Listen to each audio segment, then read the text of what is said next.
to do today is a collar tray cleaning. You want to get all your supplies together. I open up my tray kit. You'll have the shoelace. If you use the shoelace, I don't know the technical name for it.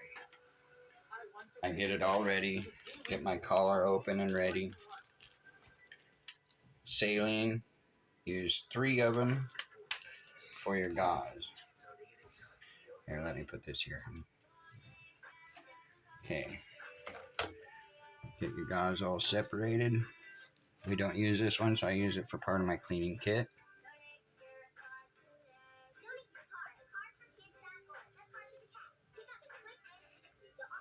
Get them all in there nice and neat.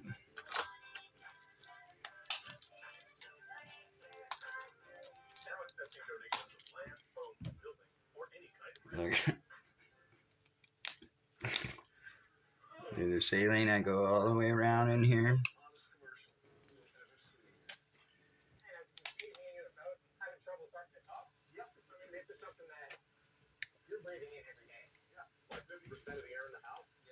I usually do all this on the table, of course,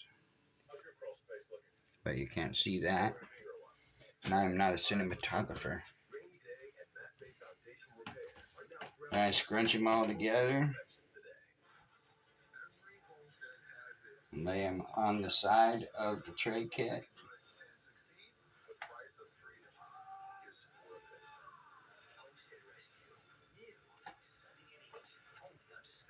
Like so. That way I can grab them. Then I put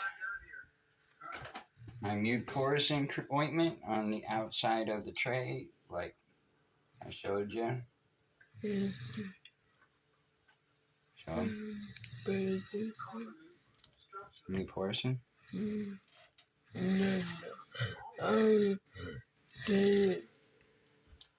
I know it's not how I say it. It's mucus. I call it muscaporin, but it's not right. But I couldn't pronounce it when we first got out of the hospital, or out of the rehab. So I got all my cleaning, my pipe cleaners and Q-tips and the G-tube scrubber all sitting on the lid. Like so. As you can see, I got everything laid out. The shoelace I do not use anymore. We used that in the beginning, before we were able to be less worried. And it helps so that it does not come off. Okay. Now, only one swipe. Don't ever go back and forth with your sterile gauze. Go down in the hole, up under the collar.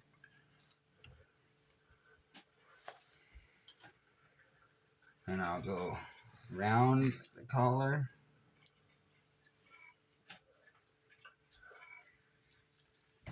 And I go one level below.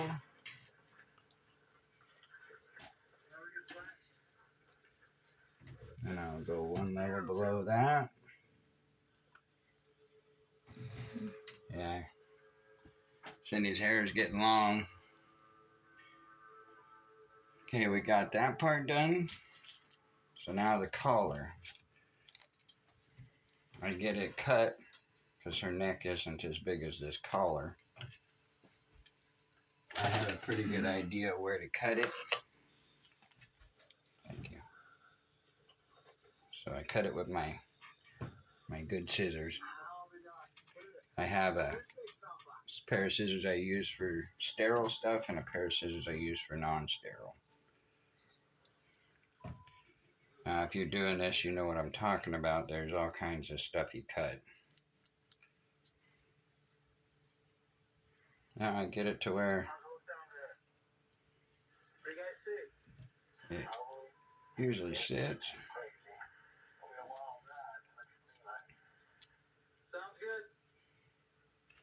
so that way I can place it. Cindy likes hers 2 fingers.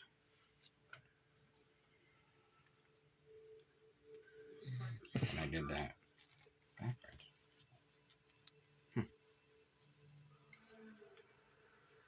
I usually do that, but that's when I check the Velcro. Now, very tricky part, scary part. I try and always keep my finger on the trach itself, so that way it does not come off when you have to pull on the Velcro.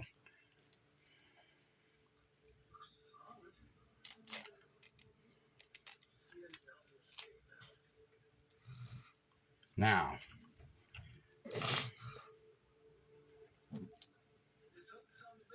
we have a routine down pretty good. I've been at this a year. Perfect.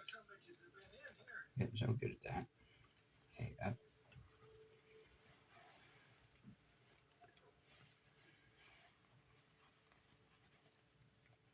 Stuck on the pillow.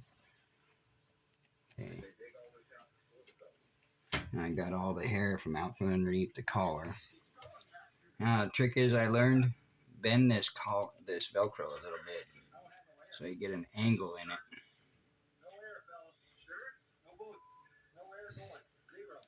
That way you can slip it up in there easy. You gotta be careful because that stuff does grab the skin.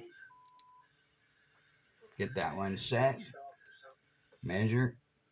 I can tell right away that that is way too small.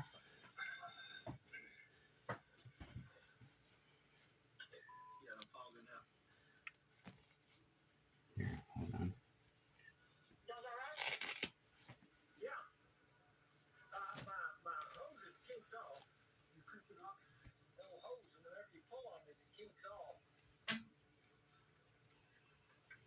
A little bit long, but I can adjust it. Bend my Velcro.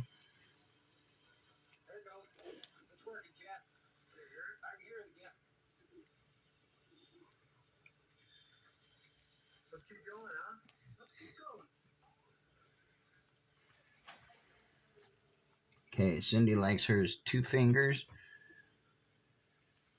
So I check, wow, that's 4 fingers, so we definitely don't want it there. Keeping the pressure with my other 3 fingers.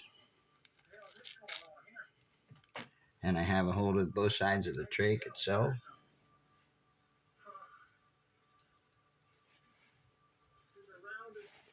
Make sure not to get any hair underneath that Velcro. Okay, now lean back. 2 fingers. A little bit tight for Cindy though.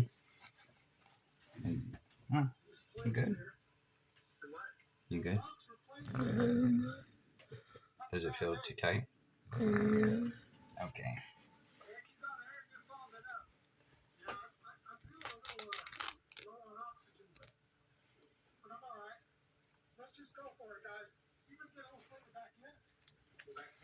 What about now? Yeah, I got good 2 fingers. Now, Cindy can breathe without her trach. If she couldn't, I would definitely put on that shoelace, because if that thing falls out, you know, if you're dealing with the trach, you don't have long before it starts closing up, or you got problems. Have your oxygen nearby. Now, I use my sterile Q-tips that come in the kit, my muporous ointment. Now, some people might think this is overkill, but she's not had any type of rash or anything from the saliva.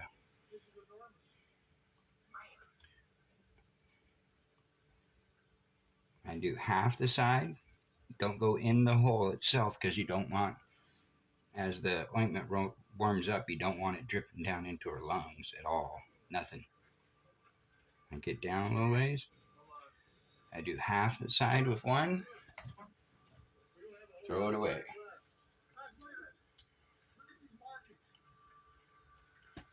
Then I'll start over here. because the amount of the ointment largest amount will be on that side, not down by the hole. And then I can pull it around.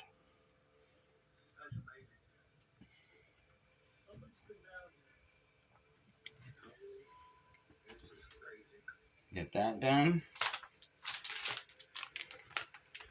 4-inch gauze. I do not open that prior. Keep it nice and clean and make sure nothing can get on it. Cindy only uses one. Then you tuck finger into there, tuck it under. In the beginning, I would do this with a Q-tip. Tell the RT it. Somebody helped us out on that one. They sat and watched me. It took an hour or so to get the gauze in. But you want to make sure the gauze is nice and even. Pull it up tight. And canula. Take that out. Throw it away.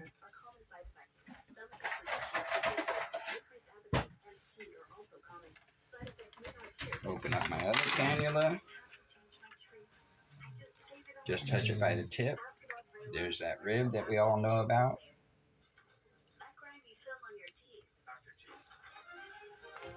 We're good to go. Speaking valve.